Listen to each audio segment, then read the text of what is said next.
This is the moment Abu Qatada fought for so long to avoid. 2 decades after he first arrived on British soil, he's finally been forced to leave. A security official escorted him to the private jet chartered to fly the radical cleric to Jordan. It marks the end of a protracted legal battle by the UK authorities to rid themselves of a man they describe as a truly dangerous individual, someone whose close links to Al-Qaeda are well documented.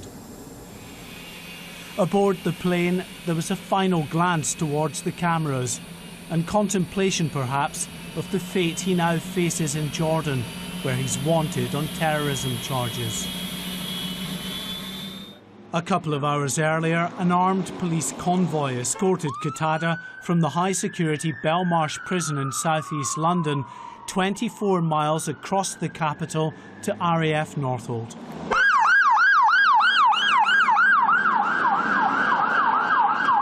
Prison life is something he's had to get used to over the past decade.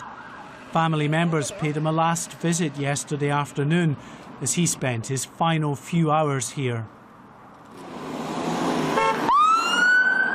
Just after 1 a.m, Qatada's police escort arrived at this West London airbase.